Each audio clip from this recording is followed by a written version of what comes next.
books and supplies.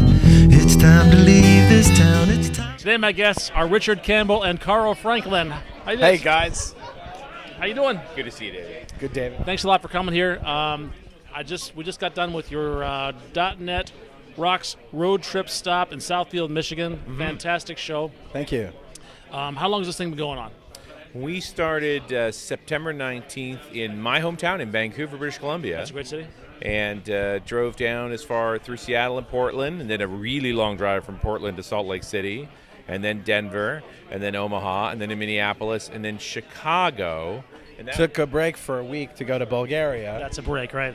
Yeah, well, we got a day at home on each side, and then we fly to the other side of the world to do a conference. And then you're leaving here to go to Columbus. Well, then we went to Indianapolis that yesterday, one. and then Detroit here today. Tomorrow, Columbus, and then where are we going after? Pittsburgh. Right. And That's a lot. And then a Toronto. lot after that. How long is the whole trip?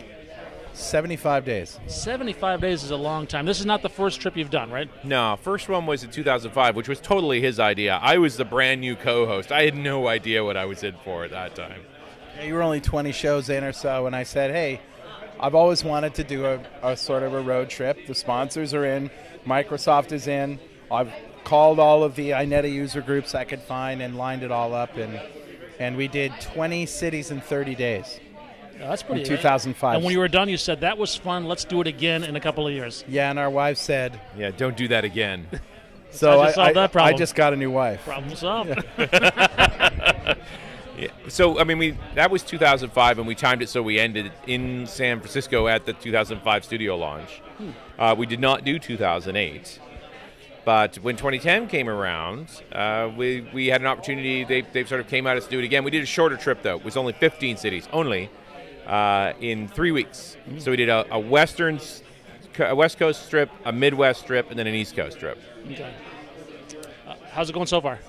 Well, this one's totally different because this one's bigger than the other two combined. It's 37 cities. Okay, so you're like 25% through it, 30% through it? Yeah, this is 10 so far. 10 out of 37. Yeah. 37. Oh, you do the math. Yeah, so we've got a ways to go yet. But, I mean, the good news is we've been working together for a long time now. We're pretty comfortable with each other. We have a friend of ours, Alan, or a friend of yours, really, who's become a friend of mine, who's driving the RV for us.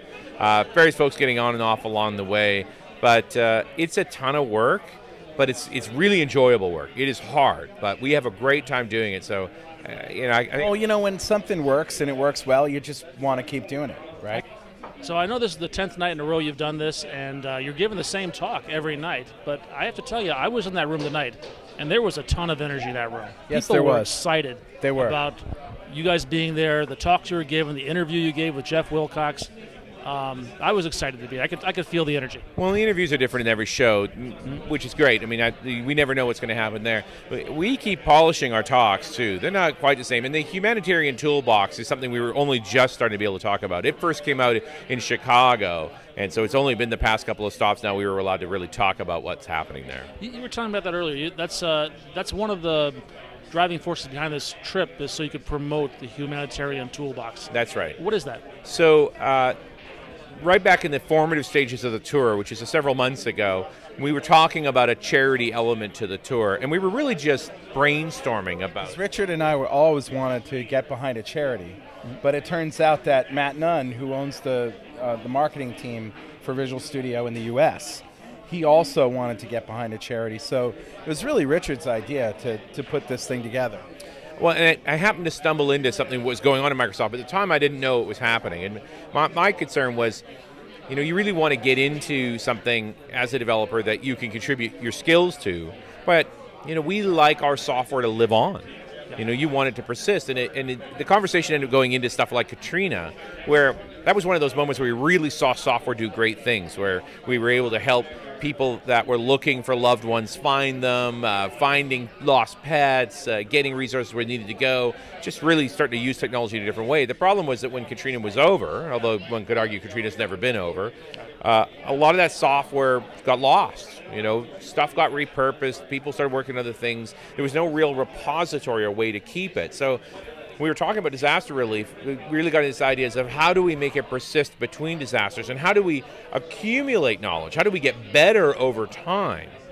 And so when those sorts of thoughts kicking around, we started coming up with a plan, and as it got pulled into Microsoft to talk about it, turned out there was an initiative going on already that was looking for people like us, because they had a vision of working closely with the non-governmental organizations, the NGOs that are specialists in disaster relief, but not specialists in software. Just how do they help get good software to them? And when they found us, they were like, we're going to go talk to an awful lot of developers. Let's get a message together. And it took some time, and we're only in the very early days, but that's where humanitariantoolbox.net came from. It's an initiative supported by Microsoft, otherwise independent, using a group of different charitable organizations that help build software for NGOs, and they want to get the greater public, the greater software developing public involved, because there's a lot of software to write. So Microsoft is donating Azure, basically, as, whatever you guys need in the cloud, you got it. And these guys already are on the ground writing these websites and standing them up in disasters, but they need help in writing their stuff. And they also want it, as Richard said, to persist, because when a disaster happens, that's not the time to look back at the code you used the last time and figure out how to repurpose it for this new disaster. What we want is something where we have checkboxes and we have wizards, and in a matter of minutes, somebody non-technical who understands the problem can stand up a website, can deploy apps to phones, and get stuff that works in this situation. So as you're promoting this, are you looking for people to give money, give time, give their skills? What are you looking for? At this point, humanitariantoolbox.net is up. There's not a lot there. It's brand new. There are folks working right now to start building the requirement sets with the NGOs to start figuring out what source we want to build. You can sign up and at least get notified, but I see in the near future folks like you, David, as a community leader, putting together events where a bunch of developers can get together and work on a set of requirements developed by the folks at Humanitarian Toolbox to start building the code that these NGOs need. You got to think about today with the cloud infrastructure, with smartphones, like imagine a missing persons app. You go back to Katrina and they were just trying to get names and get them checked off on lists. But can you imagine taking a smartphone and while you're in a bandwidth-rich zone, loading it up with all the folks that are being looked for, and then being able to go into these disaster relief centers away from connectivity, being able to go from bed to bed, space to space, and find folks, find them on a list, but not just check them off and say, hey, they're in this facility. How about shoot a little video clip for their loved ones? Something you can, when you leave and get back into the world and back into connectivity, you can pass some real information on to those families. I think that's very transformative. And think about, we're all doing the same thing right now. We're writing it in our head. That's not that much code. It's not.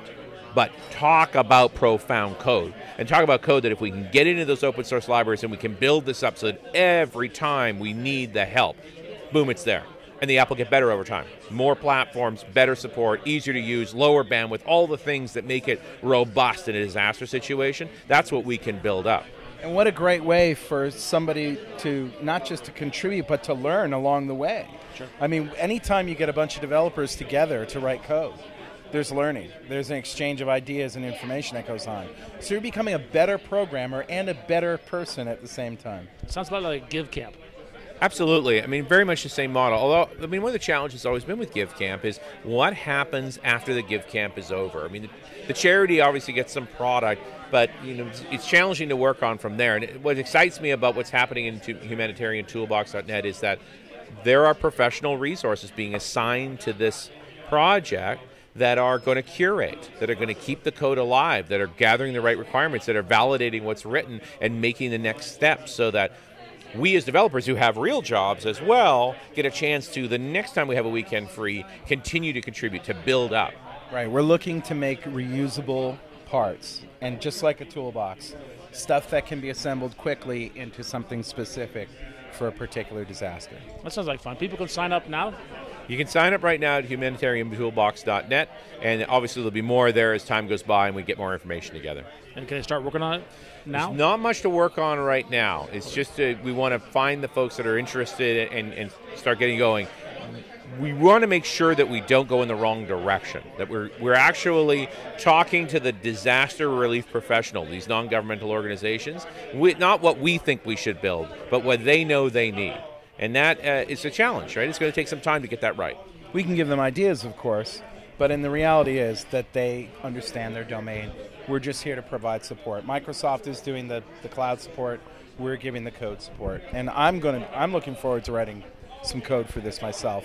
Any idea what that time frame is between now and when?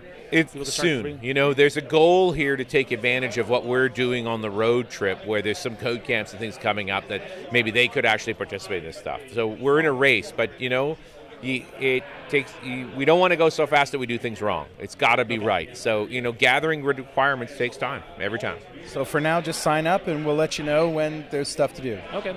Call to action there. What's that URL again? humanitariantoolbox.net. Okay.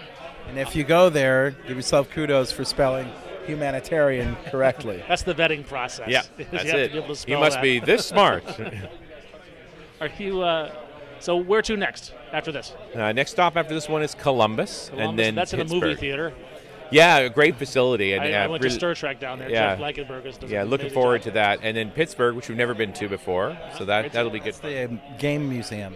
Yeah, right. No, What did the you just say? game museum is Rochester. Oh, Rochester. I'm sorry. Did you They're say getting- game museum? Yes. Oh, okay. Yeah. Rochester. This is part, you know, in as much as we give the same presentation to stop after stop, no two stops are the same. Not only is it a different audience, it's a different venue, it's a different style. Like, you never know what's going to happen. Of course, we bring it. This was the best barbecue, though, so far. Oh, yeah. We had some, thank you for no pizza. Food was good. We had some very good barbecue. I think the brisket was outstanding. But It was. yeah, Best brisket very in the good. show. Lockhart's Barbecue, Yeah, folks. nice. Anyway, every venue is different, and this next one we're going to in Rochester is an actual museum of games. So you'll be able to go back in time and play Pong. You'll have old arcade games. It's just a fun place. I've never been there, but it was suggested by a community leader there, and we went with it. Yeah, so every one of these shows is going to be different. We've had big ones, small ones, and I know we'll have more. We're going to be able to be part of a couple of different code camps along the way as well. So we got a long way to go yet, but we're looking forward to it. It's a lot of fun.